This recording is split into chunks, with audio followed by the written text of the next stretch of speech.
What's going on, everybody? This is dkdynamite, and tonight we're going to be talking about the return of DMZ, big changes to expect, and even more. Definitely stay tuned. Now, this video may be a whole Call of Duty and a half early, since obviously we still have COD 2025, a futuristic Black Ops sequel, before we likely get a Modern Warfare 4, but I still think there's a good discussion to be had regarding the future of DMZ, which is a mode that I covered quite a bit back during Modern Warfare 2. Real quick plug, as a reminder, we also launched the Detonated YouTube channel around 2 weeks ago.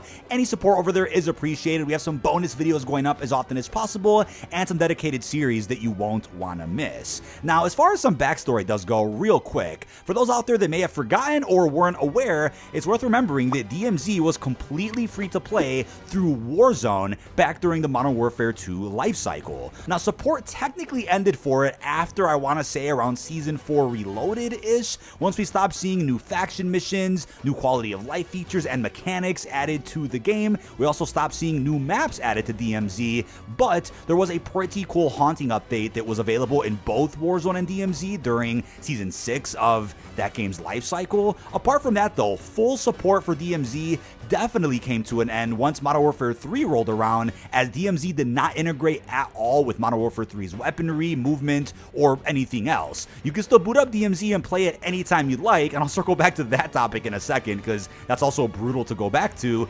but Spec Ops was the third game mode of Modern Warfare 2 that you had to pay for, and essentially there were a bunch of lackluster and pretty bare bones missions added to that mode. It wasn't until raids began to release with the mid-season 1 update to where we finally got to experience full next-gen Spec Ops experiences that, in my opinion, played pretty damn well and were really cool, especially when you played them with your friends. But it honestly felt like Infinity Ward and several other studios may have been spread a little bit too thin, hence why Spec Ops really didn't get much content as far as missions went. The raids were great, but they were, again, extensions to Spec Ops, not necessarily the main Spec Ops attraction, at least at launch. And it also seemed like DMZ was supposed to be the main quote-unquote Warzone of Modern Warfare 2 that was free to play, whereas a Battle Royale was kind of just plopped on top of what they worked on for DMZ. Things were all over the place. It took almost a year for Warzone to kind of get back where it was with the Warzone 1 era, and things were pretty smooth with the Modern Warfare 3 integration. But apart from any of that, I honestly feel like extraction shooters still have a lot of potential in the industry. Obviously, Bungie has one in the works that's known as Marathon. Epic Games is probably working on something that's going to be tied to the Fortnite universe, but will be an extraction shooter. I don't think extraction shooters are dead just yet. I think there are some successful ones still out there, not to mention how popular Tarkov still is. But as far as the extraction genre goes for Call of Duty, DMZ absolutely still has a future. We just unfortunately won't be seeing that future until Infinity Ward's next game, which right now we're calling Modern Warfare 4. That's going to be COD 2026. So we're going to go into some rumors that have popped up as of the last couple of weeks from Insider the Ghost of Hope. Like I always say, take everything with a grain of salt. Never take anyone's word for certain when it comes to somebody out there that leaks early information, because again, things could be subject to change and are obviously years away from release. So anything from now until then could of course be modified or canceled completely. Don't get your hopes up for anything, but if the new rumors are to be believed, here's what's going on. So first off, Hope is claiming that DMZ will actually be the third mode of Modern Warfare 4, meaning you have to pay for it, and will be combined with Spec Ops. We'll get back to Spec Ops in a second, but if you're wondering why on earth would DMZ not be free to play again when it was for MW2, well, the technical answer is this. DMZ was free to play as it was in quote-unquote beta during MW2's life cycle, and during the last few moments of Modern Warfare 2's cycle, Infinity Ward put out a statement about DMZ saying that they'll let the DMZ just keep running in beta and they'll take notes on the experience for future projects. But in reality, I just don't think they want to do what they did last time with Modern Warfare 2, where you launched the game with 3 game modes: campaign, multiplayer, and a Spec Ops, and the Spec Ops is just this empty and limited type of experience that doesn't really get actual content until raids come out several seasons later. Now, don't get me wrong, I really enjoyed covering the raids. It was something very different to cover here on the channel, which I personally enjoyed. The rewards got better for the raids as seasons went on, which I think kept the interest in the mode, but I think apart from the rewards that you can earn, there was very little interest in the actual gameplay or progression of the actual raid episodes themselves, which probably hurt the overall player count. But DMZ being the third mode has me hopeful that it won't just be an experience that kind of gets cut off after 4 or 5 seasons. Hopefully you can get a full 6 seasons of support, if not longer. Then again, with the mode not being free to play, that also limits the mode to specific groups of people. I'm sure Activision probably figures that if somebody was a fan of DMZ from Modern Warfare 2 and they played it for free, they'd be willing to pay for the experience again in a different COD. So from a business standpoint, I understand that, even if that's upsetting for a lot of us, but it's also going to limit the mode a little bit in the sense that not only can players not jump in for free, you'll probably have to wait for a free trial unless you buy the game, but it's probably going to be limited to just 1 year of support. I feel like DMZ could be massive enough to where it's like a Warzone that could get multiple years of support. No matter what that means or what studios have to support it later, I feel like DMZ could actually find its own footing and just coexist with Warzone as a free experience, no matter what's going on with the other premium titles. But Hope went on to say that DMZ will have its own map and a dedicated forked version of Warzone's engine. It'll actually share a map with Ground War instead of Battle Royale, and the experience, or the new DMZ, will not be repeating the same mistakes that we saw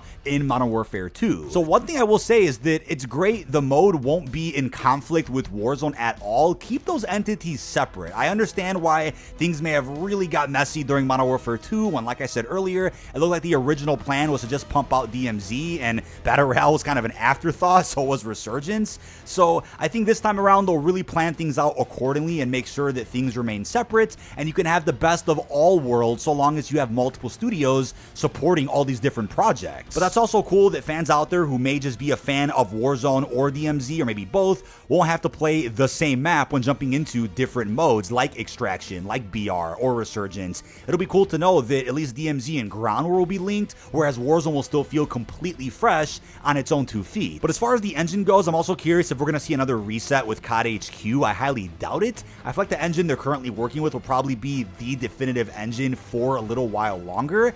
Maybe another 3-4 COD games, but who knows? There could be a big reset again with Modern Warfare 4 to where at the very most they just reset our cosmetics inside of Warzone where you can't use them anymore, because are we going to have 4, 5, 6 Call of Duty integrations in one Warzone alone? That sounds like a recipe for disaster, but maybe it won't be the case, who knows? But I really feel like DMZ introduced something that they hopefully will do again in, let's say, Modern Warfare 4, where you can spawn into a map within another map. And I'm talking about Koshai Complex, where within Al Mazrah, you'd be able to access Koshai Complex from like 3 different locations, and it would spawn you into a different server with a different set of players. That was really cool to see as an expansion of DMZ that I think was added during, what, Season 3, I believe? And Modern Warfare Zombies technically offered technology that was similar, where within Urzikstan, you'd be able to go through Dark Ether rifts, taking you to broken Dark Ether fragments of Al Mazrah that were also set in different servers, separate from the one that you were just in. So hopefully we see expansion to that, or even if they want to add separate Resurgence maps with DMZ support, they can also add other locations entirely that you can access within existing DMZ maps. But there's another part of this that I also wanted to dive into. Hope claims that